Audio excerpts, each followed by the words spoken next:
capítulo 1, versículos 1 e 2, e depois vamos, em concordância com o que propôs a lição de hoje, abrir em Atos, capítulo 19, e eu quero pôr os irmãos nós lermos até o versículo 11, amém? Então vamos ler Efésios, capítulo 1, do 1 ao 3. Eu tinha falado do 1 e 2, mas é do 1 ao 3, tá? Efésios, capítulo 1, do 1 ao 3, e Atos 19, do 1 ao 11. Vamos mergulhar nessa linda carta aos Efésios. Glória a Deus. Lendo primeiro, carta aos Efésios. Podemos ler? Diz assim: Paulo, apóstolo de Cristo Jesus, pela vontade de Deus, aos santos que estão em Éfeso e fiéis em Cristo Jesus, graça a vós e paz da parte de Deus nosso Pai e do Senhor Jesus Cristo. Bendito seja o Deus e Pai de nosso Senhor Jesus Cristo, o qual nos abençoou com todas as bênçãos espirituais nas regiões celestes em Cristo. Glória a Jesus. Agora vamos, irmãos, a Atos capítulo 19. Atos do Espírito Santo na vida dos apóstolos, capítulo 19, que diz assim: E sucedeu que, enquanto Apolo estava em Corinto, Paulo, atravessando as regiões mais altas, chegou a Éfeso, e achando ali alguns discípulos, perguntou-lhes: Recebestes vós o Espírito Santo quando crestes? Responderam-lhe eles: Não, nem sequer ouvimos que haja Espírito Santo. Tornou-lhes ele: Em que fostes batizados então? E eles disseram: No batismo de João. Mas Paulo respondeu: João administrou o batismo do arrependimento, dizendo ao povo que cresce naquele que após ele havia de vir, isto é, em Jesus. Quando ouviram isto, foram batizados em nome do Senhor Jesus. E havendo-lhes Paulo imposto as mãos, veio sobre eles o Espírito Santo, e falavam em línguas e profetizavam. E eram ao todo uns 12 homens. Paulo, entrando na sinagoga, falou ousadamente por espaço de 3 meses, discutindo e persuadindo acerca do reino de Deus. Mas como alguns deles se endurecessem e não obedecessem, falando mal do caminho diante da multidão, apartou-se deles e separou os discípulos, discutindo diariamente na escola de Tirano. Durou isto por 2 anos, de maneira que todos os que habitavam na Ásia, que coisa linda, né? Tanto judeus como gregos ouviram a palavra do Senhor. Que trabalho missionário, né? Extraordinário. E Deus, pelas mãos de Paulo, fazia milagres extraordinários. Glória a Deus. Vamos agora direto ao estudo da palavra do Senhor. Amém? Eu quero, depois eu vou mergulhar aqui no capítulo 19 para falar algumas coisas tão importantes. Irmãos, estão ligados aí, irmãos? É escola dominical, é revista, né? Escola dominical, não desliga não aí com professores, fala para os seus alunos para ligar de todas as classes, todos os membros da DCM, obreiros da DCM, amém? Irmãos de outras igrejas que estão conosco, sejam bem-vindos. Você que ainda não tem o encontro com Cristo, esteja conosco, é uma bênção ter você conosco. E vamos lá, vamos ficar ligados, porque hoje seria ceia, amém? Bom, irmãos, eu queria dividir aqui em tópicos, né? Primeiro fazer uma análise da carta e depois falar sobre a importância da igreja de Éfeso, porque hoje seria uma aula introdutória dessa lição. Então vamos fazer uma análise da carta, não é? E depois fazer uma análise sobre a importância, não é isso, da igreja de Éfeso. Legal? Esse é o nosso propósito. Então nós vamos ver sobre a cidade de Éfeso, sobre a origem da igreja e sobre a escrita da carta. Tá legal? Então acompanhe juntamente comigo esse estudo. Bom, primeiro, irmão, sobre a cidade de Éfeso. Ela é uma cidade da Ásia Menor, hoje equivale à região da Turquia, né? E é a principal cidade da Ásia Menor, tá? Ela é considerada um centro cosmopolita. O que se fala quando a gente diz cidade cosmopolita? Vem de cosmos, mundo, né? Ou seja, habitava lá, até porque era um centro portuário. E todo o centro portuário sempre foi cosmopolita, né? Era cidade de embarcação, é isso? De comércio. Então, por ser um centro, uma cidade cosmopolita, havia pessoas que vinham de diversas cidades, diversas línguas, inclusive colônia de judeus, né? Tanto que Paulo, era costume de Paulo, quando ele fazia suas viagens missionárias, ele sempre procurava pregar a partir de sinagogas, a partir, né, dos judeus, e a partir dos judeus ele ia para os gentios depois. Então, cidade cosmopolita, ou seja, habitava lá pessoas de diversas culturas, diversas cidades, até diversas línguas, tá legal? Era um centro portuário, e essa relação entre centro portuário e cosmopolita é muito interessante. Por ser cidade cosmopolita e por ser um centro portuário, era também, claro, um centro comercial, tá legal? Centro comercial.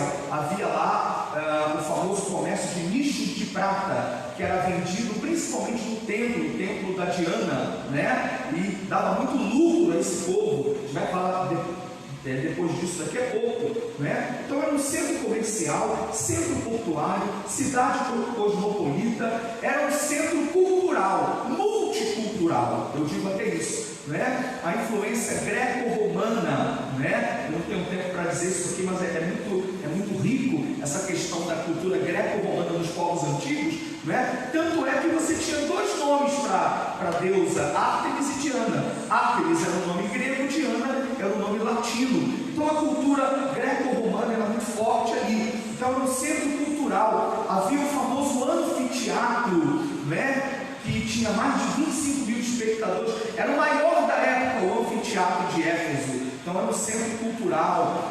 Era também um centro religioso. E quando se falava em centro religioso dos povos antigos, nós temos aí o contexto do politeísmo e até do enoteísmo. E qual é a diferença do politeísmo para o enoteísmo?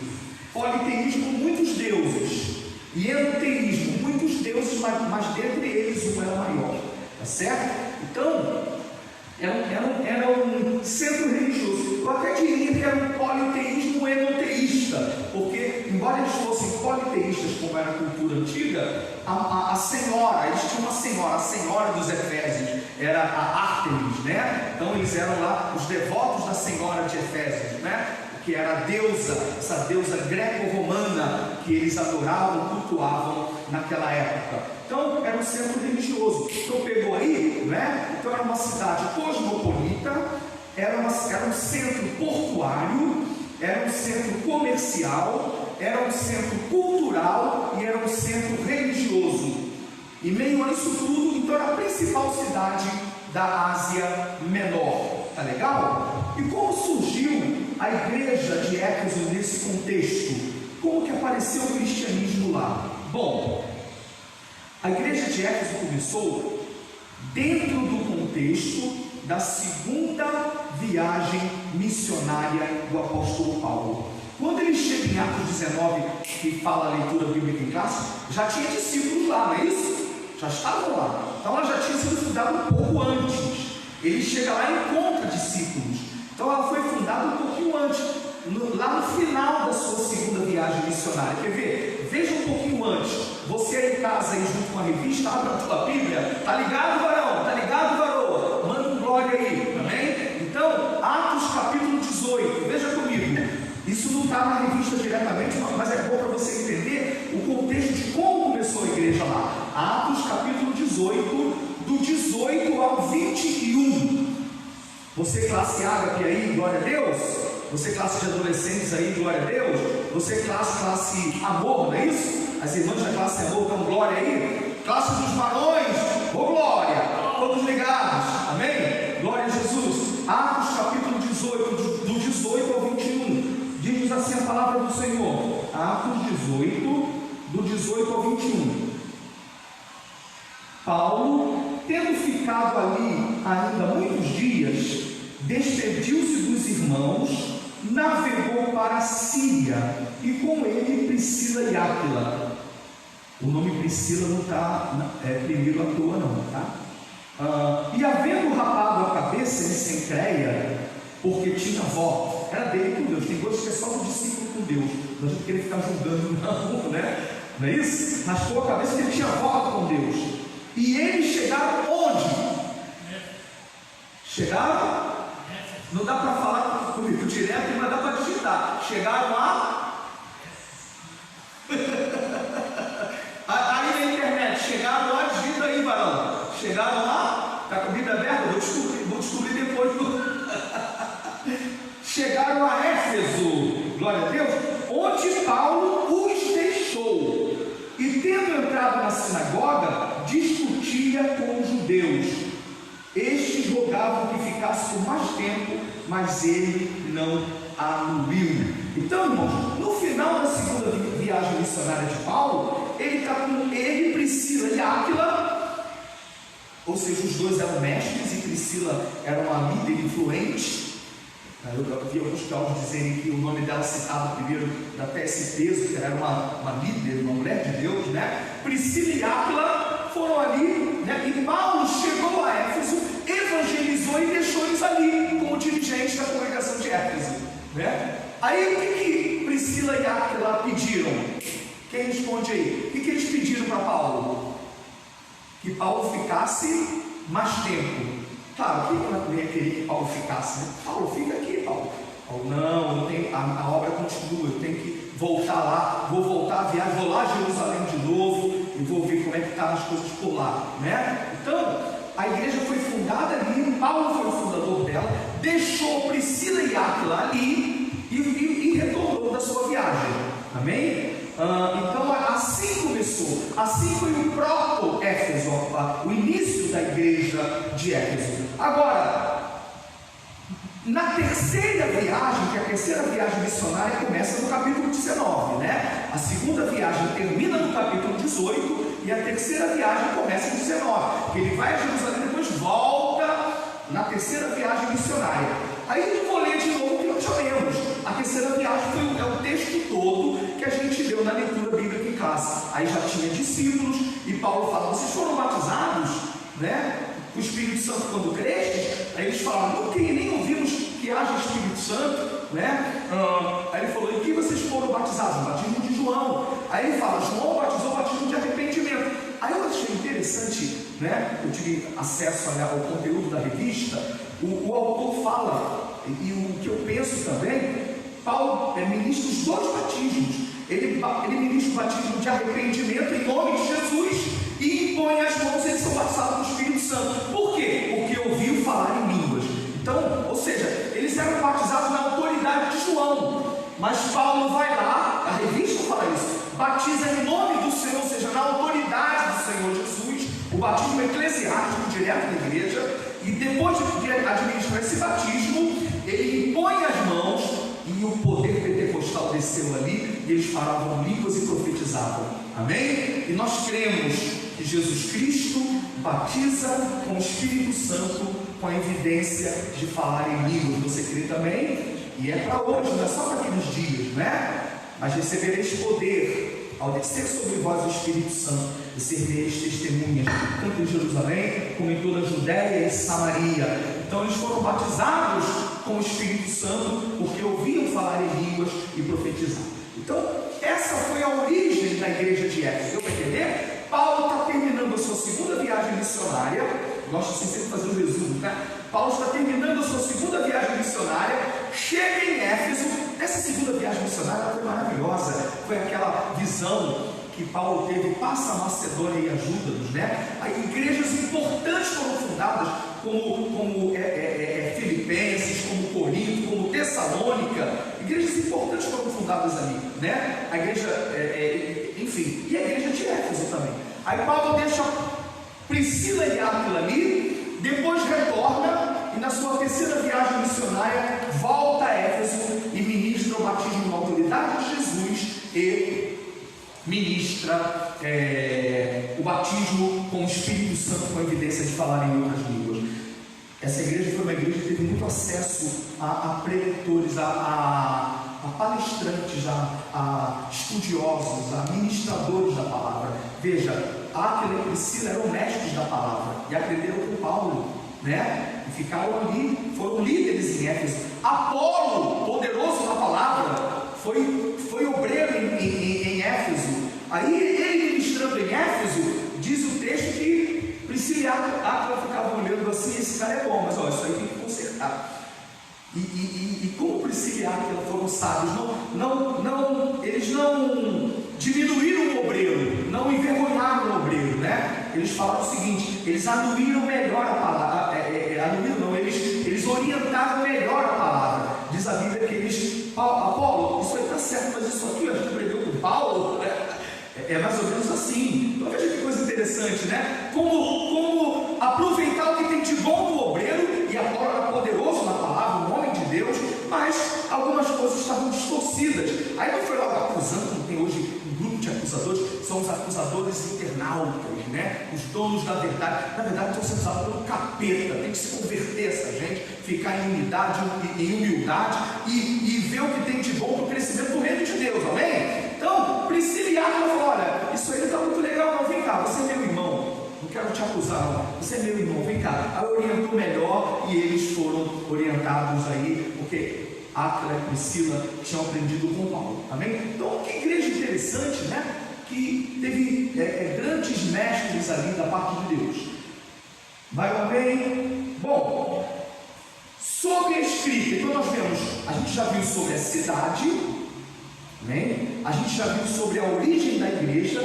E agora a gente vai ver sobre o contexto de como a carta foi escrita, tá bom? Bom, essa foi uma epístola circular. Por que epístola circular? Porque ela não foi escrita somente para os Efésios, foi escrita principalmente para os Efésios. Mas diz a história da igreja que essa carta também ocorreu em outras igrejas da Ásia Menor, né? Tiveram acesso a essa carta. Tanto que o termo, diante de alguns originais, não aparece diretamente aos Efésios, né? Diante de alguns textos originais. Mas eu não vou entrar nesse mérito aqui, né? de manuscritos A, B ou C. Mas fato é que, mesmo em outros dizendo aos irmãos em Efésios, ela foi para os irmãos de Éfeso. Que o conteúdo, o contexto dela está para os irmãos de Éfeso, estão entendendo aí? Então, foi para a igreja principal, que era de Éfeso, mas também circulou nas igrejas vizinhas ali. Que coisa gloriosa, né? Essa carta foi para os irmãos de Éfeso e circulou lá para outros irmãos. Por isso que ela é chamada corretamente de epístola circular. Tá legal? Quem escreveu? Claro, Paulo, o apóstolo, ele diz, né? Efésios capítulo 1, não é isso? Paulo diz assim, Paulo, apóstolo de Jesus Cristo, de Cristo Jesus, pela vontade de Deus, aos santos que estão em Éfeso e fiéis em Cristo Jesus. Que coisa gloriosa! Apóstolo de Jesus Cristo, pela vontade de Deus, ou seja, ele não fez a si mesmo apóstolo, né? Pela vontade de Deus, aos santos que estão em Cristo, que estão em Éfeso. Veja bem, irmãos, quando ele fala aos santos, no Novo Testamento, os santos são todos os santificados, ou seja, todos os lavados pelo sangue de Jesus são santos. Tem santos de Cristo aí? Os santos do Senhor estão aí? Não por nossos méritos, mas fomos lavados, santificados, diz Paulo, né? Lá na carta aos Coríntios, aos santificados, chamados para serem santos. Então, santos são todos lavados pelo sangue de Jesus. E eu particularmente acredito que nos melhores manuscritos está aos Efésios mesmo. né? Mas não deixa de ter sido uma carta circular, né? Bom, que coisa gloriosa. Então Paulo é o autor, não é? Data. Se você somar ali o contexto do final da segunda viagem, depois da terceira viagem e o período que ele foi preso na sua primeira prisão, eles colocam em torno de 60 depois de Cristo. Entre 60 e 62 depois de Cristo é uma data ali aceitável, de acordo com o contexto entre a terceira viagem missionária e depois a primeira prisão em Roma. Tá legal? Então Paulo onde estava? Estava preso em Roma durante a sua primeira prisão. Ela era chamada uma prisão domiciliar, não é isso? Olha quanta coisa rica em Efésios, né? Ela era chamada epístola circular e também é chamada epístola da prisão. Dentre as epístolas da prisão, Paulo escreveu na sua primeira prisão domiciliar em Roma, preso pelo amor do Evangelho, né? Preso pela causa do Evangelho. Então, Efésios, Filipenses, Colossenses, Filemão são as chamadas epístolas da prisão. Você pode repetir comigo? Epístolas da prisão. Quais são as epístolas da prisão? Efésios, Filipenses, Colossenses, Filemão. Elas são chamadas de epístolas da prisão. O que acontece? Paulo está preso em Roma, escreve estas cartas, Efésios, Filipenses, Colossenses, Filemão. Depois ele é solto por um pouco de tempo. Nesse hiato em que ele foi solto, ele escreveu 1 Timóteo e Tito. Nesse hiato em que ele foi solto, escreveu 1 Timóteo e Tito. Depois ele foi preso de novo, na sua segunda prisão em Roma. Nesta segunda prisão, ele escreveu 2 Timóteo. E pouco tempo depois, ele já sabe que ali vai partir. E ele fala: olha, quanto a mim, já estou sendo derramado como libação, combati o bom combate, concluí a carreira, guardei a fé. Desde agora a coroa da justiça está guardada a mim, e não somente a mim, mas a todos quantos amarem a sua vida. Que coisa linda ver o apóstolo, né? Então, a carta aos Efésios é a chamada epístola da prisão. Ele escreveu Efésios, Filipenses, Colossenses e Filemão. Aí ele é solto por um pouco de tempo, ele escreve 1 Timóteo e Tito. Depois ele é preso de novo, escreve 2 Timóteo, são as últimas escritas de Paulo. Pouco tempo depois ele é martirizado no período de Nero, pelo amor do Evangelho. Amém? Esse é o contexto. Tema, qual é o tema da carta aos Efésios? Isso é importantíssimo. Tema da carta aos Efésios, né? Eu coloco dois temas, eu gosto de dois temas. Primeiro, a igreja nas regiões celestiais. Quero até pedir a Kel aí para a gente elaborar umas duas perguntas aí. Os primeiros que responderem, você pode até ver comigo como vão ser essas perguntas. Você bota aqui rapidinho, o pessoal vai ver que deu para mim, tá? Para a gente dar um prêmio também, tá? Uma caixa de balbão da Lacta, da Garoto, Light, não sei, né? Vamos ver aí, tá? Tema, fica ligado, tema. Eu gosto de dar dois temas da carta aos Efésios. Tema: a igreja nas regiões celestiais. Por quê? Porque várias vezes Paulo escreve essa relação das regiões celestiais, né? Tema. Outro tema que eu gosto de dar: a igreja em batalha espiritual. Porque tem o famoso capítulo que é internacionalmente conhecido sobre as armas de guerra. Por isso que eu cantei esses 12 destaques, não foi à toa não. Eu escolhi 212, que é a igreja em batalha, né? Escolhi 305, breve vamos terminar a batalha aqui. Eu escolhi de propósito esses hinos aí, né? Então, quais são os dois temas da carta aos Efésios? A igreja nas regiões celestiais. E segundo, a igreja em batalha espiritual, tá? Esses dois temas cabem. Tá ligado aí? Ligou no mistério, né? A igreja das regiões celestiais e a igreja em batalha espiritual. Importância da igreja de Éfeso. Importância da igreja de Éfeso. Primeiro, ela é a igreja que mais recebe cartas na Bíblia. Eu sempre digo isso aos irmãos da BCM, né? Onde eu prego, é a igreja que mais recebe. Imagina, irmãos, que coisa interessante, né? A igreja que mais recebe carta. Por exemplo, a carta aos Efésios foi para lá. circular, mas foi para lá a carta aos Efésios. Então, outra, as cartas de Paulo a Timóteo foram escritas quando Paulo pastoreava Éfeso. Então, 1 Timóteo foi para Éfeso, 2 Timóteo foi para Éfeso. Então você tem as epístolas a Timóteo foi para Éfeso, né? Outra, o livro do Apocalipse foi escrita às 7 igrejas da Ásia. E qual é a primeira igreja citada lá?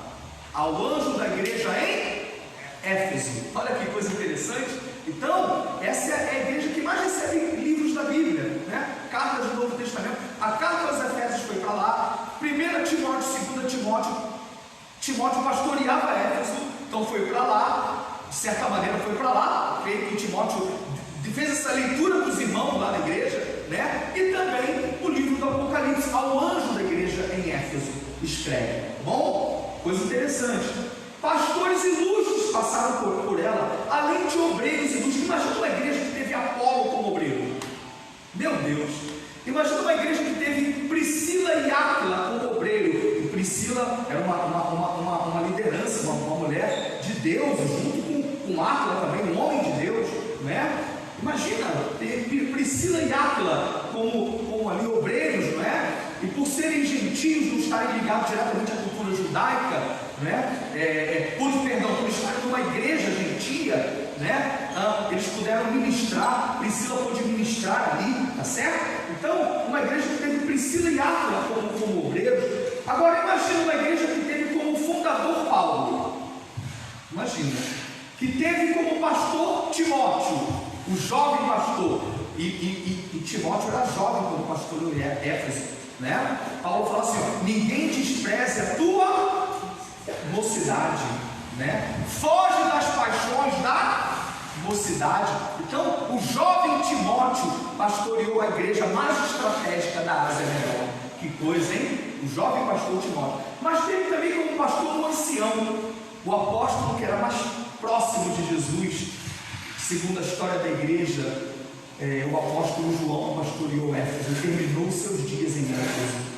Imagina, irmão, que igreja, que coisa tremenda, né? Teve como pastor fundador Paulo, teve como pastor o jovem pastor Timóteo e depois o patriarca, apóstolo João, né? O único que morreu de morte natural dentre os apóstolos, né? Que o caldeirão não conseguiu matá-lo, o Senhor o guardou, né? Que teve como pastor o apóstolo João. Veja a importância dessa igreja, né, irmãos? Bom, até aí tudo bem, amém? Glória a Deus. Vamos agora, irmãos, fazer uma análise da carta, que é a parte de fechamento desse meu estudo, depois de fazer essa análise tão importante do histórico da cidade de Éfeso, desse histórico da origem da igreja de Éfeso que a gente viu, né? do contexto da escrita da carta. A gente abriu o leque aí para entender. Agora vamos continuar dando esse mergulho nessa carta tão gloriosa que é a carta aos Efésios. Irmãos, análise da carta. Eu tenho dois temas para a igreja de Éfeso. Você lembra? Dois temas. Éfeso é a igreja e também é a igreja. Será que alguém digitou certo aí? Éfeso, tá? Alguém digitou certo? Éfeso é a igreja nas regiões celestiais, né? E também Éfeso é chamada de igreja em batalha espiritual. Aponta para todos nós, né? Fomos elevados por Cristo às regiões celestiais, né? E todos nós estamos em batalha espiritual. Bom, vamos ver isso. Por que nas regiões celestiais? Porque Paulo cita primeiro Cristo nas regiões celestiais. Você pode repetir comigo? Cristo nas regiões celestiais. Mais uma vez comigo, diga: Cristo nas regiões celestiais. Veja, a Bíblia está aberta em Efésios capítulo 1, Efésios capítulo 1, do versículo 20 ao versículo 22.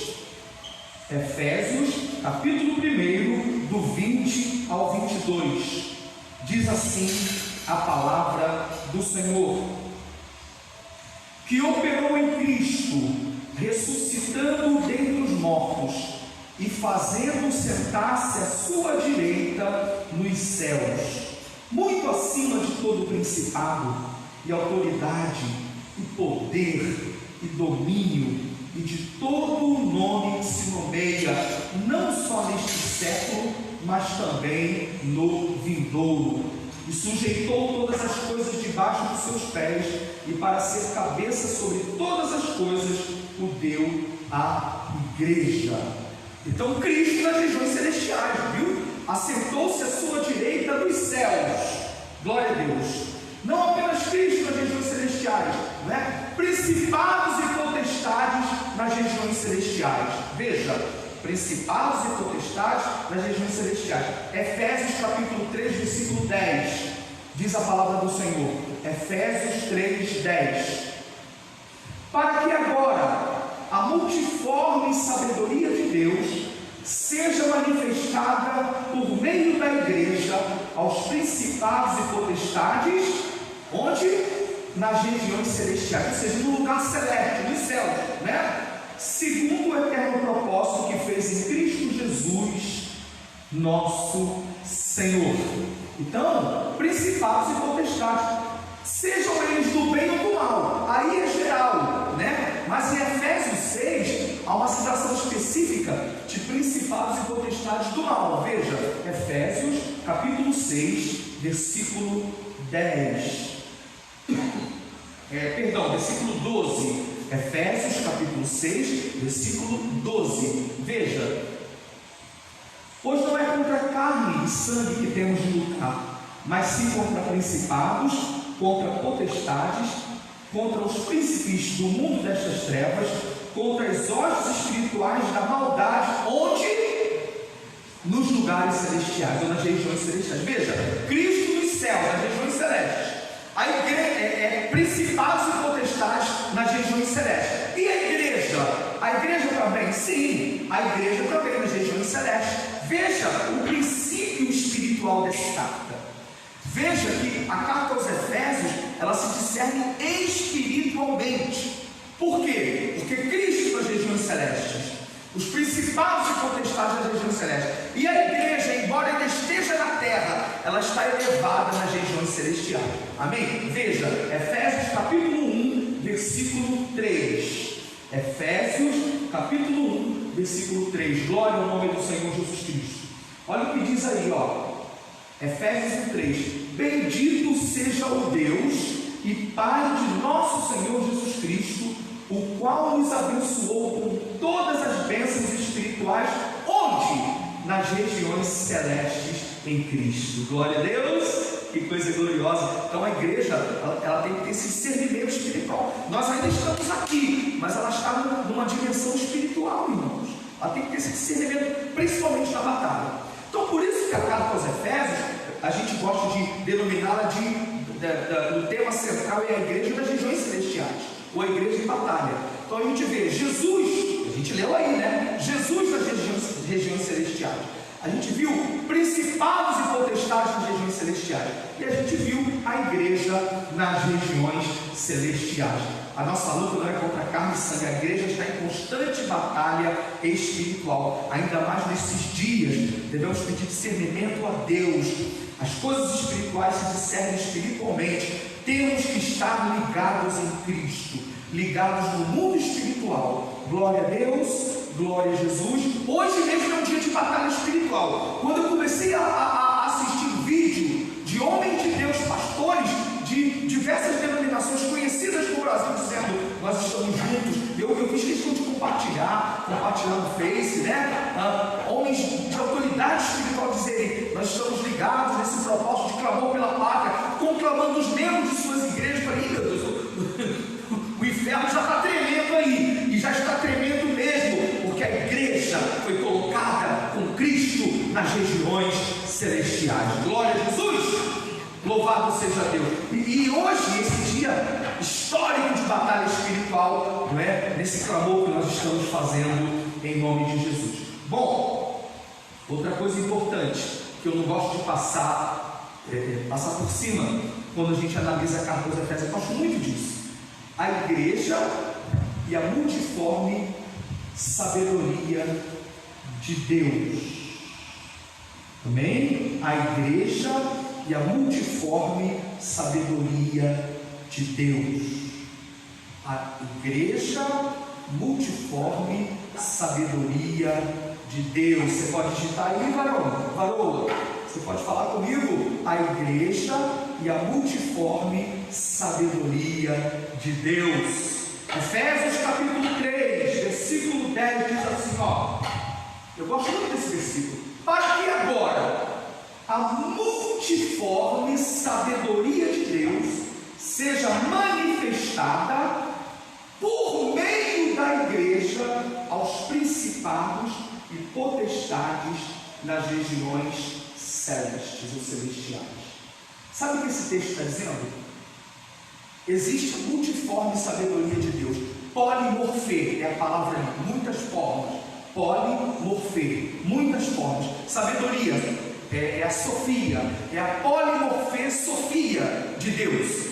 As muitas formas de sabedoria de Deus sejam manifestadas, é a epifanéia, a raiz é a epifanéia, a manifestação, é a palavra grega ali, né? A polimorfê da Sofia de Deus, ela é manifestada, ou seja, essa epifanéia, ela é revelada, manifestada aos principados e potestades, sejam eles bons ou ruins, por meio da igreja. Sabe o que eu quero dizer com isso? Isso é profundíssimo. A igreja é canal da multiforme sabedoria de Deus. A igreja é canal da multiforme sabedoria de Deus. Vou dizer mais uma vez. A igreja é canal da multiforme sabedoria de Deus. Olha o que o texto está dizendo, irmãos. Para que agora a multiforme sabedoria de Deus seja manifestada por meio da igreja aos principados e potestades das regiões celestiais. Sabe o que significa isso? Paulo fala lá no início da carta aos Coríntios que o Espírito de Deus penetra as profundezas de Deus, sonda as profundezas, porque é um mistério santo e divino. O Espírito de Deus é Deus Espírito, e Ele sabe as profundezas da sabedoria de Deus, e esse Espírito nos foi dado. Esse Espírito foi dado para a igreja. Existem segredos ocultos em Deus que são revelados direto do trono de Deus para a igreja, e os anjos sabem depois. Vou repetir: o Espírito Santo penetra, desfala as profundezas de Deus, porque o Espírito de Deus é Deus Espírito, e como Deus Espírito também é onisciente, e o Espírito Santo do Senhor sabe as profundezas da sabedoria do Senhor. E Paulo fala que esse Espírito foi dado à igreja, e diz a palavra do Senhor, não é? Que esses segredos ocultos em Deus vão direto de Deus para a igreja, direto de Deus para a igreja pelo Espírito Santo, direto de Deus para a igreja, e os anjos sabem depois. Isso serve tanto para os principados do bem como do mal. Do mal, o diabo monta tramóias, planos para destruir a igreja, ou membros da igreja. Só que o diabo não é onisciente, nem onipresente, nem onipotente, os demônios também não. Existem segredos, multiforme sabedoria de Deus que vai direto do Espírito Santo para a igreja, e os demônios só sabem depois, como que dizendo, nós não contávamos com essa saída que Deus deu, com essa vitória que Deus deu, e o Senhor corta o laço e dá vitória à sua igreja, porque a multiforme sabedoria de Deus é manifestada aos principados e potestades por meio da igreja. E eu não contava com essa. Como é que aconteceu isso? Porque a igreja é canal da multiforme sabedoria de Deus. Há uma ligação direta da igreja com Cristo. Você crê nisso da glória a Deus? Os anjos de Deus também. A Bíblia diz que os anjos almejam, diz Pedro na sua epístola, né? Anunciar o evangelho, eles desejam fazer isso, mas isso foi dado para a igreja, porque tem coisas que são diretas para a igreja, irmão. É para o corpo, é para a igreja. Eu sempre falo, eu brinco dizendo que anjo não gosta de faltar culto, anjos de Deus.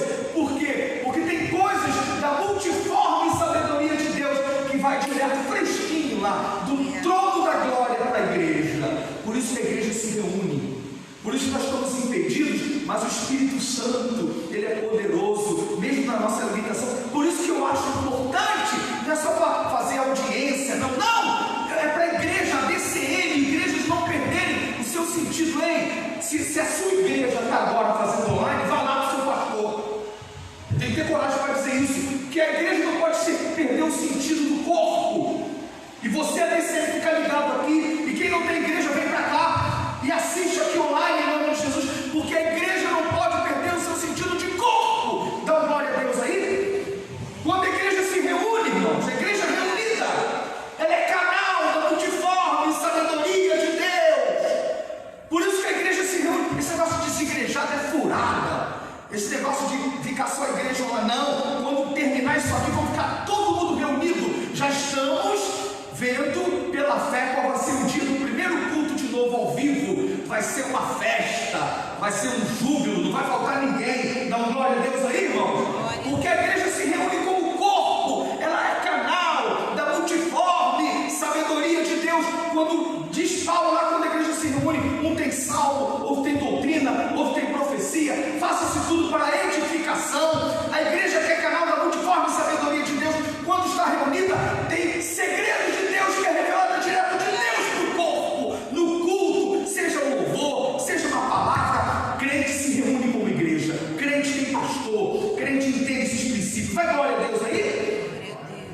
Por isso a importância que eu dou, já que a gente não pode estar aqui por força da lei, a gente entende isso, claro que entende. Por isso que eu falo tanto, não fica ligado até o final. Espera a bênção apostólica, não sai daí não. Amém? Fica ligado em nome de Jesus. Essa é a importância de não perder o sentido de corpo. A igreja, canal da multiforme sabedoria de Deus. Você crê nisso? Glorifica o nome do Senhor. Aleluia. Já estou terminando. Primeiro estou terminando, né? Já estou terminando. Simbolismos da união entre Cristo e igreja.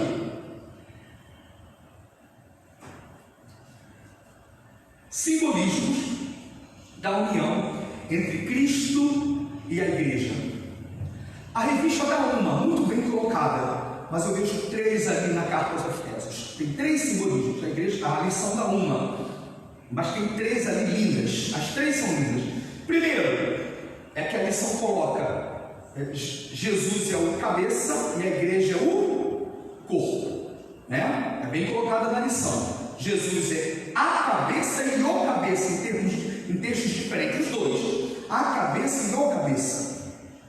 A cabeça, a unidade, ou cabeça, a liderança, né? Ambos os dois, na redundância, estão corretos, né? Então, Jesus, cabeça, e a igreja, corpo.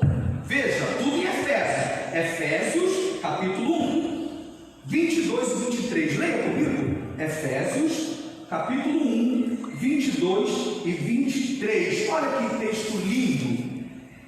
Efésios 1, 22 e 23. E sujeitou todas as coisas debaixo dos seus pés, e para ser cabeça sobre todas as coisas o deu a quem?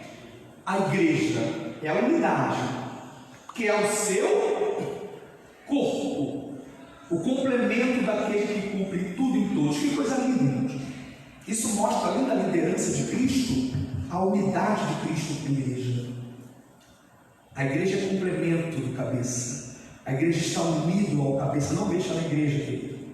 Não mexa na igreja. Ela é corpo de Cristo. Fale o que você quiser, mas não mexa na igreja. A igreja é corpo. Isso aqui é com amor, não é ameaça, não. É amor a você. A igreja é continuidade do cabeça. Cristo sujeitou tudo debaixo dos seus pés. Ele é o cabeça e a igreja é o complemento. Que coisa, hein? Olha que visão. Sujeitou tudo debaixo dos seus pés. Ele é o cabeça e a igreja é o complemento. Louvado seja Deus. A igreja está unida a Cristo. Tinha muito a falar, mas vamos correr. Então, o primeiro simbolismo: Cristo, cabeça, igreja, corpo. Segundo simbolismo, essa não está na revista, mas ela está em Efésios, é linda. Cristo, pedra de esquina, igreja, edifício e pedra. Ou seja, comparando Cristo e igreja é um edifício. Veja, Efésios, capítulo 2, do 20 ao 22. Efésios, capítulo 2, do 20 ao 22. Diz assim: edificados sobre o fundamento dos apóstolos e profetas, sendo o próprio Cristo Jesus, o que, amados? A principal pedra de esquina, no qual todo edifício, Cristo, a pedra, a igreja é edifício, certo? No qual todo edifício bem ajustado cresce para templo santo do Senhor, no qual também vós juntamente sois edificados, o sentido é pedra, né? Sois edificados para a morada de Deus no Espírito. Que coisa linda! Cristo é a pedra fundamental, amém, amados?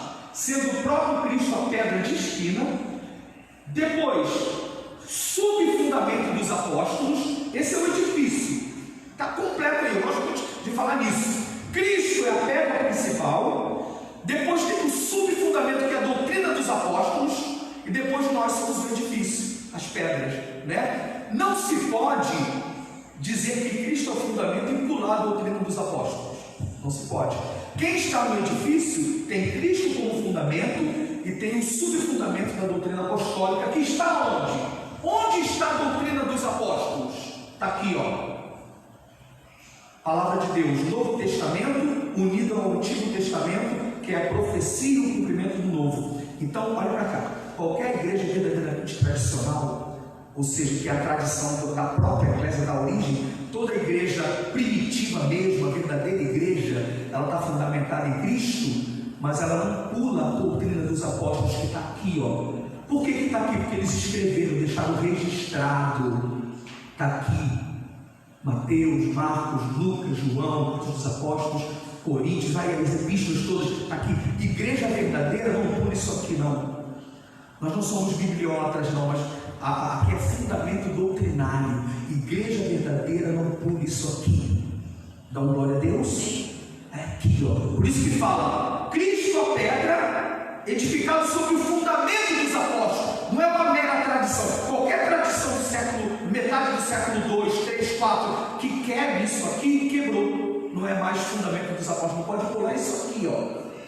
Tanto é verdade que Paulo disse em Gálatas, ó, ainda que nós mesmos, ou anjos do céu, vos pregasse outro evangelho, seja anatema. Sabe o que Paulo está dizendo? Eu preguei para vocês e deixei escrito. Ainda que eu mesmo voltasse depois e falasse outra coisa, esqueça, deu ruim em mim. Fique com o que está lá. Está entendido? É fundamento dos apóstolos. Então, é o segundo símbolo. Mas o assunto não é esse, eu só citei, né? Então, primeiro simbolismo: Cristo, cabeça, igreja, corpo. Segundo, Cristo, pedra de esquina, igreja, edifício. E o terceiro, dos mais lindos que tem, é a comparação de Cristo como marido e igreja como esposa. É o terceiro simbolismo: Cristo, esposo, igreja, esposa. Veja comigo, Efésios capítulo 5, 22 e 23. Efésios capítulo 22 e 23, não, o texto é mais longo, 22 a 33. Mas eu não vou ler tudo, não. Vou ler apenas o versículo 32. Tá bom? Depois você lê em casa tudo. Paulo manda a esposa ser submissa ao marido, né?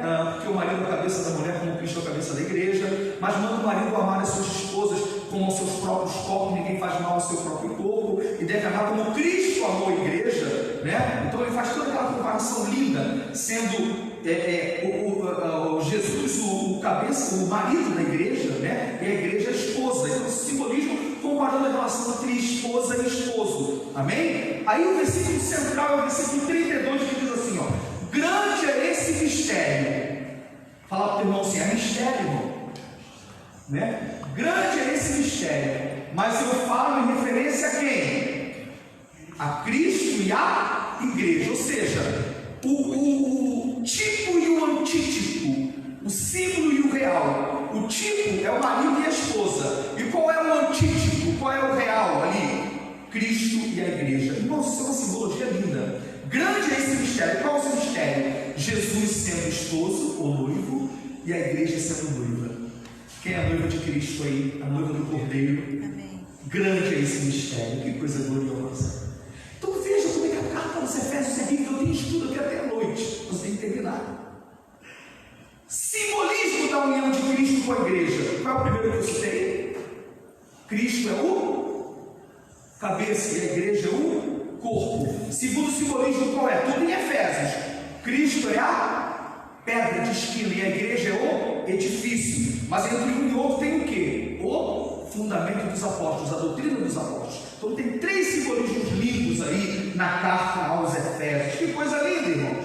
E para fechar, segundo concluído, para fechar, vamos direto para a batalha para encerrar. Nós estamos encerrando mesmo, que a gente não vai passar muito horário mesmo não, vai fechar agora com a oração, o clamor pela pátria. Ei, digita aí, ó, lembrando o seu irmão aí, ó, já vai começar o clamor pela pátria. A igreja em batalha, a igreja está em batalha, vai clamar a Deus pela pátria, para Deus sarar, livrar desse coronavírus, livrar dessa praga, abençoar as autoridades, dar sabedoria às autoridades constituídas. Está ligado aí, irmão? Glória a Jesus.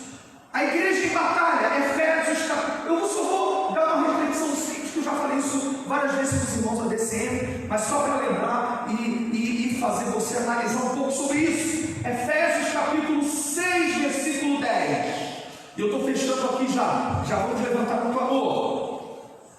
Glória a Jesus. Paulo diz assim: finalmente fortalecei-vos no Senhor e na força do seu poder. Finalmente fortalecei-vos no Senhor e na força do seu poder. Tem versão que diz: no demais, fortalecei-vos no Senhor e na força do seu poder. Outros diz: quanto ao mais, fortalecei-vos no Senhor e na força do seu poder. Eu gosto muito da interpretação que diz, e foi um dos primeiros estudos que eu dei assim que eu assumi aqui no pastoral da DCM, sobre batalha espiritual. Quando Paulo fala finalmente, ou no demais, ele está concluindo uma série de raciocínios que ele está dando. Aí ele conclui o raciocínio e fala: agora sim, finalmente, fortalecei-vos no Senhor. Agora sim, quanto ao mais, fortalecei-vos no Senhor. Sabe o que Paulo está falando? Agora sim, vamos falar de arma. Agora sim, vamos falar de pegar a espada do Espírito, escudo da fé, capacete da salvação. Agora pode falar de arma. Ou seja, não adianta tentar vencer batalha espiritual que está depois do versículo 10. O que faz vencer batalha é o que está antes também. Não adianta a igreja tentar vencer batalha. A gente só dá estudo de batalha espiritual do 10 para baixo, não é? Mas Paulo está dizendo: ei, finalmente, agora sim, vamos falar de arma. Então, Efésios 6,10, eu gosto muito de falar isso, né? É o pêndulo de transição para falar de batalha. O que está vencendo batalha não é só as armas, não. O que está vencendo batalha é o que está antes. Paulo está falando alguma coisa importante que a igreja não pode deixar de lado, senão ela vai ficar volúvel para a penetração do inimigo, para a vitória do nosso inimigo. Finalmente, agora sim, vamos falar de arma. Então o que faz vencer a batalha não é apenas as armas, mas é o que está antes do capítulo 6. Primeiro, o que está antes? A realidade de que somos abençoados e selados. Nós não somos povo qualquer. Nós somos abençoados e selados. Quem é abençoado e selado por Deus aí? Quem crê nisso? Quem é soldado de Cristo aí? Abençoado e selado. Não adianta falar nessa batalha. Esse abençoado e selado quer dizer, você é soldado, você foi alistado. Quem é selado é soldado de Cristo. Você é selado, você é soldado do Senhor. Paulo fala no início: bendito seja o Deus e Pai de nosso Senhor Jesus Cristo, que nos abençoou com todas as bênçãos espirituais. Onde? Nas regiões celestiais. Lembra que ele está nas regiões celestiais? Nos abençoou com toda sorte de bênção. A igreja é abençoada pelo Senhor, e não se pode amaldiçoar o povo a quem Deus abençoou. Glória a Jesus. E segundo, a igreja é selada com o Espírito Santo. Veja, por favor, 13 e 14 do capítulo 1. 13 e 14 do capítulo 1. No qual também vós, tendo ouvido a palavra da verdade, o evangelho da vossa salvação, e tendo nele também crido. Tem que ter isso tudo, né? Não está falando para o ímpio, você é selado, né? Está em modo de culto. Fala aí, selado de Deus. O camarada está preso no pecado, no vício. Quer selado o quê? Para ser selado tem que ter isso aqui primeiro. Não é qualquer um, não. Você sabe o que é? Efésios 1,13. Tendo ouvido a palavra, e a fé vem pelo ouvir, e o ouvir pela palavra. Vai dar glória aí? Tem que ter cuidado com o que você fala. Fala aí, selado. O cara não sabe nem o que é isso. Está todo preso no vício, no pecado. Não. Sabe quem é selado? Quem ouviu. A fé vem pelo ouvir, e o ouvir pela palavra. Tendo ouvido, depois tendo crido. Esse que é selado. O que ouve e o crê. É a fé salvadora. Essa fé não é a fé comum, né? Por isso que eu falo que essa conclamação aí, eu dei uma palavra sobre isso, está gravado no vídeo. O pedido é para todos, mas o nosso clamor hoje é só para o povo de Deus. Esse clamor não é ecumênico, não. Se o meu povo, que se chama pelo meu nome, é sobre eles que Deus está falando, é eles que se humilharem e orar, eu ouvirei do céu. É para o povo de Deus, glória a Deus. Se o meu povo, que se chama pelo meu nome. Aí ele falou, tendo ouvido e também crido, aí sim foste selados. Tem que ouvir a palavra, crer em fé salvadora. A fé vem pelo ouvir e ouvir pela palavra, né? A fé salvadora. Está lá em Efésios capítulo 2 também, né? Depois que ouviu e creu, está selado. Então não é mero jargão, fala em selado, não. Ouviu a palavra salvadora, creu na palavra salvadora, ou seja, a fé salvadora, aí sim foi selado. Quem é de Jesus aí foi selado? Então, para entender a batalha espiritual, é importante entender que é abençoado e é selado com o Espírito Santo da promessa. E 3 princípios. Quando Paulo fala, finalmente, fortalecei-vos no Senhor e na força do seu poder, ou seja, concluindo aqui, antes de falar das armas, o que faz vencer a batalha é o que está antes.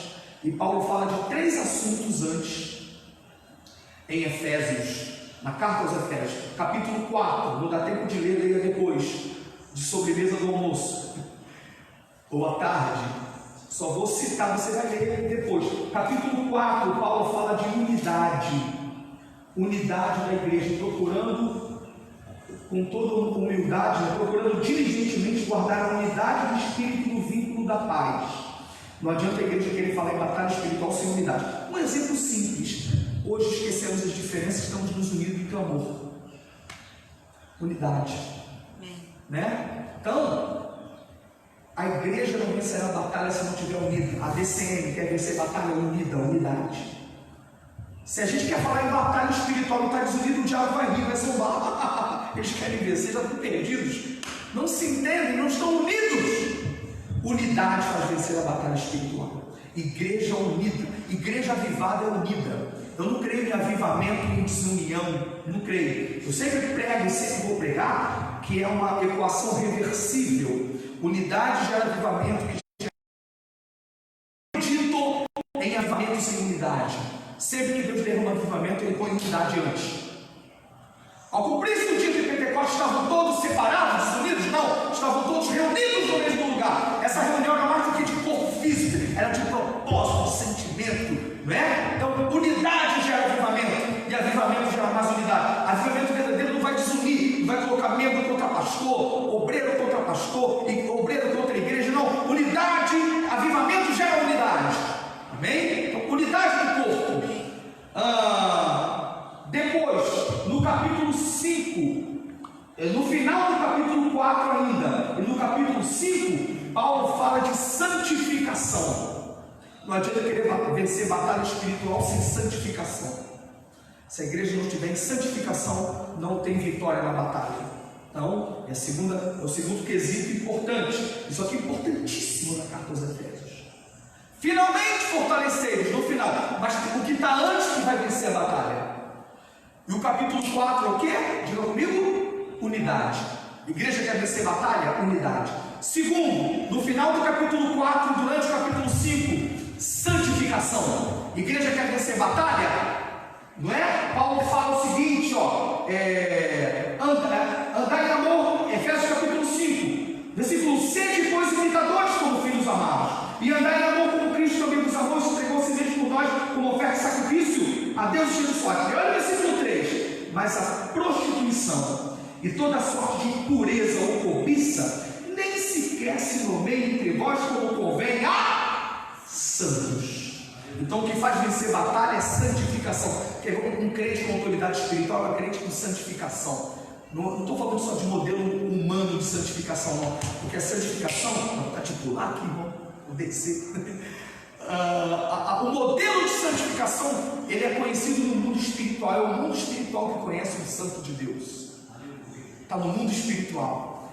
Eu posso enganar os homens, mas não engano o mundo espiritual. Não engano a Deus. Né? Teve um pregador muito famoso, a gente fala às vezes o nome da pessoa, muitos vão saber quem é, vai até digitar aí, que ele, não sei se foi Finney, não sei quem foi, né? Se foi Moody, não lembro, pode digitar aí até. Ele chegou numa fábrica, eles pararam de trabalhar, não conseguiram mais trabalhar, pararam a fábrica parou, esse homem de Deus chegou, né? Diz a Bíblia que só a presença de Jesus fez uma casta de demônios se revelar, já viu? Jesus chegou, o demônio chegou, aqui temos contigo. Só a presença de Jesus é reconhecido no mundo espiritual. Ei, uma igreja de santificação tem a autoridade de Deus para vencer batalha. Glória a Jesus. É tempo de santificação. É tempo de santificação. Então o que faz vencer batalha primeiro, no capítulo 4, fala de quê? Unidade. Final do capítulo 4, capítulo 5 fala de quê? Santificação. E por último, para encerrar o estudo, terceiro, para vencer batalha, no capítulo, final do capítulo 5 e capítulo 6 até o versículo 9, está falando de autoridade espiritual.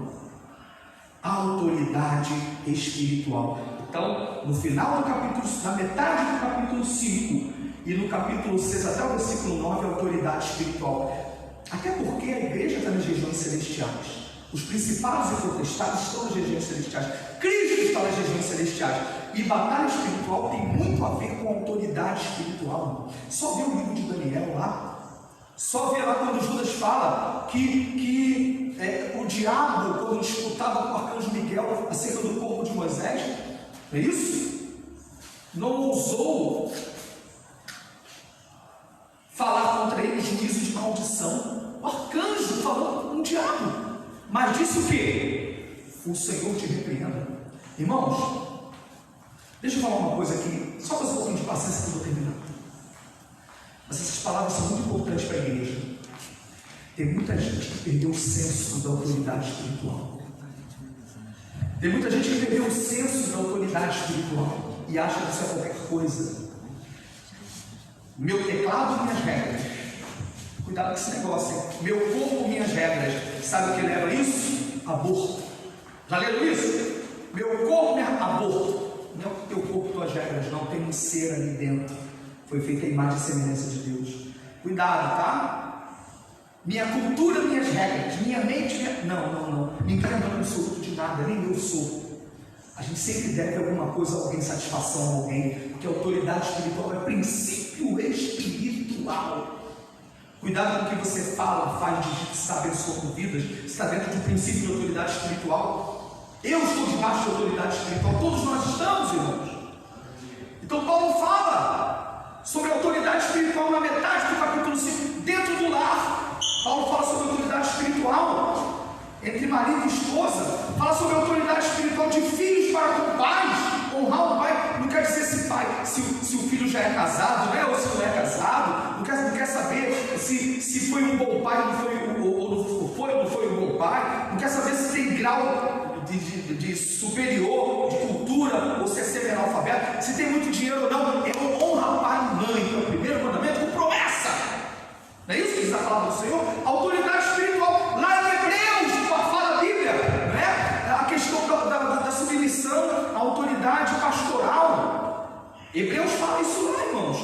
E Romanos 13, toda alma esteja sujeita às potestades superiores, que não é uma autoridade que não venha de Deus. Então a igreja tem que entender isso. O pastor falou muito sabiamente e corajosamente: existem níveis de autoridade espiritual, e a autoridade máxima do Brasil é o presidente da República, e ele obedece à Constituição. É ou não é? Ele obedece à Constituição. Aí você tem aí escalonando ministros, governadores, prefeitos, que também são autoridades. Também são autoridades. Aí você tem autoridades eclesiásticas, autoridades familiares. Princípio da autoridade espiritual, isso é um discernimento do mundo espiritual.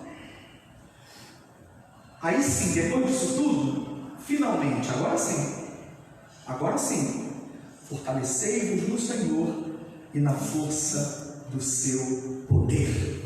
Agora fala para o seu irmão assim: agora pode pegar minha arma. Agora pode pegar minha arma. Depois de entender o princípio da santificação, da unidade, o princípio da santificação e o princípio da autoridade espiritual, agora pode pegar minha arma. Louvado seja o nome do Senhor. Aí, irmãos, só ler para terminar. O tempo já não permite mais cada um desses um sermão, mas é só para lembrar. Depois disso tudo, temos que entender quem é o nosso inimigo. Não é contra carne e sangue. Meu inimigo não é o prefeito, não é o governador, não é o deputado, não é... meu inimigo são as ordens espirituais da maldade nos lugares celestiais. Meu inimigo não é o irmão da outra igreja, da outra denominação. Não. Os nossos inimigos únicos são as ordens espirituais da maldade nos lugares celestiais. Nós temos que ter esse discernimento espiritual, irmãos. Quer dizer que nem entre os nossos irmãos, nem entre os ímpios, que Paulo fala: quanto depender de vós, tem de paz. Todos os homens, não é isso? Nossa batalha não é no campo humano, mas está além do âmbito espiritual. Por isso que o crente canta abençoando. Aí sim, tomai toda a armadura de Deus, para que possais resistir no dia mau, e havendo feito tudo, permanecer firmes. Estai, pois, firmes, tendo cingido os lombos com a verdade. Eita! Cingido os lombos com a verdade. Repita comigo: verdade. Depois diz: vestir a couraça da justiça. Glória a Deus. Cingir lombo com verdade. O crente não vive na mentira, para poder ter um movimento melhor. Cingir lombos com a verdade. Porque sabe por quê? Porque a mentira atrapalha a caminhada. É ou não é? A mentira trava a vida, porque ela descobre como aquilo na frente. Mentira trava a vida. Quer ter uma caminhada feliz? Cinja os lombos com a verdade. Você vai poder andar onde quiser, falar com quem quiser, olhando nos olhos. Glória a Jesus. Depois, couraça da justiça. Nosso Deus é um Deus de amor, mas também de justiça. E é uma vestimenta protetora, né? Couraça da justiça. Depois diz mais: calçados os pés com a preparação do Evangelho da paz. Eita! Onde o Senhor nos levar, vamos pregar o Evangelho. Hoje de manhã estamos pregando o Evangelho. Uma vez eu estava dormindo e veio no sonho um hino muito lindo que diz a Sagrada Escritura. Diz a Sagrada Escritura que são formosos os pés daqueles que boas novas levam para os infiéis. Irmão, acordei. O hino acabou ali, eu acordei falando de mistério, chorando. Acredite, eu sou muito racional com essas coisas. Eu gosto de poder, mas não gosto de minimice. Quem me conhece sabe disso. Eu lembro como se fosse hoje, uma fase difícil, importante do meu ministério. E eu não estava dormindo pensando nesse hino, irmãos. Aí veio o hino, só essa parte. Diz a Sagrada Escritura que são formosos os pés daqueles que boas novas levam para os infiéis. Vale calçar os pés com preparação do Evangelho da paz. Onde o Senhor te levar, a obra que for, não é fácil não, mas vale a pena calçar os pés pelo mundo afora, seja livre, seja congregação, seja visita, vale calçar os pés com preparação, seja dentro do templo, seja fora, não é verdade? Seja qualquer trabalho que Deus te der, santo, é bom. preparação do Evangelho da Paz, glória a Jesus, tomando sobretudo o escudo da fé, aleluia, o escudo da fé, a espada do Espírito, que é a palavra de Deus. Interessante que em Provérbios, né, a palavra é a palavra que dá vida, né, a espada que dá vida, é uma arma ali interessante, não é isso? Então, a espada, o versículo é tomando sobretudo o escudo da fé, com o qual podereis apagar todos os dados inflamados, capacete da salvação e a espada do Espírito, que é a palavra de Deus. Agora eu quero encerrar com uma coisa aqui. O que está no versículo 18? Com toda a... Você pode dizer? Com toda a oração. Eu encerro aqui, irmão, de verdade. Numa igreja que está nas regiões celestiais, numa igreja que está em batalha, 3 vezes Paulo fala de oração. 3 vezes na carta há uma relação entre batalha e oração. Leia em casa, Efésios capítulo 1, do 15 ao 18, Paulo fala de oração. Efésios capítulo 3, 14 e 15, Paulo fala de oração. E no modelo melhor ainda, por essa razão, dobro os meus joelhos, com toda oração e súplica. E Efésios capítulo 6, Paulo fala com toda a oração e súplica e por mim. Que lindo! Eu respeito, mas tem uns irmãos que falam assim, eu discordo. Eu escolho quem ora por mim. Você vai orar por mim, você não. Que arrogância, irmão. Paulo não desprezava a oração de nenhum irmão. Ele estava dizendo aos irmãos, orem por mim, com toda oração e súplica. Já viu isso? Paulo, apóstolo, mandando os membros orarem, orem por mim, com toda oração e súplica. Irmãos, quem define quem a oração é forte ou não é Deus. Às vezes aquilo que você jura que é forte não é, sabia? Que você jurava que não, eu não dispenso a oração de ninguém, meu irmão em Cristo, ora por mim, meu irmão, com toda oração e súplica. Olha que lindo, 3 vezes cita a oração, sabe por quê? Não há vitória na batalha sem oração. 3 vezes na epístola Paulo cita a oração. E falando em oração, fechei, tá bom? E falando em oração, hoje é dia de clamor a Deus pela pátria. Estamos em jejuns que puderam fazer e vamos clamar ao Senhor, levantar um clamor à nossa pátria. Vamos orar, vamos orar, vamos orar nesse momento. Glória a Jesus. Quero convidar aqui o pastor Davi, que está aqui hoje. Glória a Jesus. Eu vou entoar o cântico. Vou entoar o cântico primeiro, irmãos. O hino profetiza. Você já pode estar ligado em oração, pode ficar ligado à vontade. Vou estar ministrando com a minha esposa o cântico profetiza, né?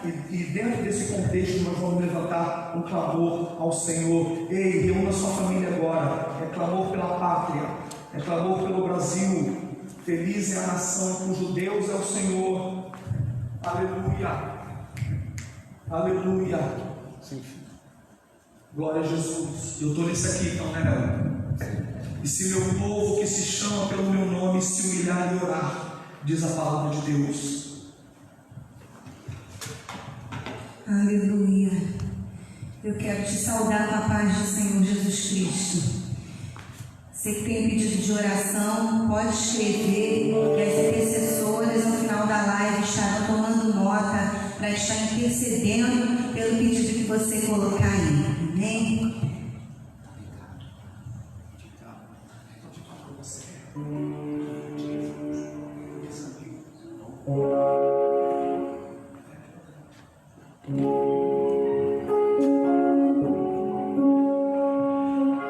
Fique ligado, querido, um momento muito importante. Depois de cantar esse cântico, como tem outro livro, pastor Davi, glória a Deus. Depois de cantar, cante comigo, profetizando na autoridade do Senhor, profetizar sobre o vale de Ociceiros. Deus abençoe o Brasil. Glória. Deus abençoe nossa pátria. Fique ligado agora. E toda praga maligna, e toda peste, e todo vírus, e toda enfermidade seja expulsa do Brasil. Na autoridade do nome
Creio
no seu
Senhor, direcionando, dando visão, Senhor, daquilo que Tu queres, Pai querido. Senhor, toca, Senhor, os ministros que estão ali com eles, Senhor.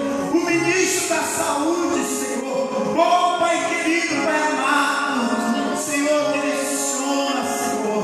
Ó Deus querido, Tu traz união entre esses ministros, entre os governadores, entre os prefeitos.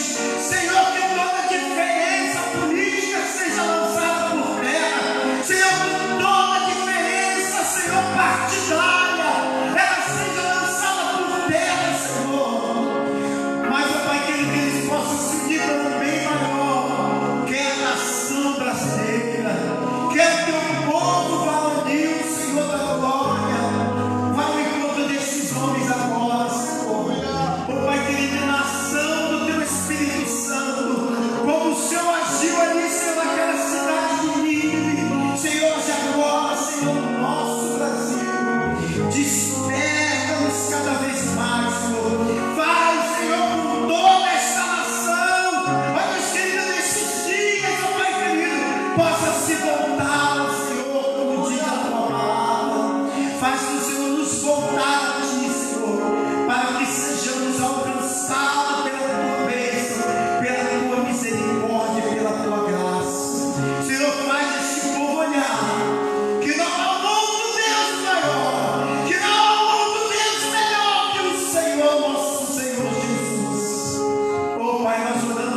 ouviu o clamor da sua igreja, você quer ir? Aleluia!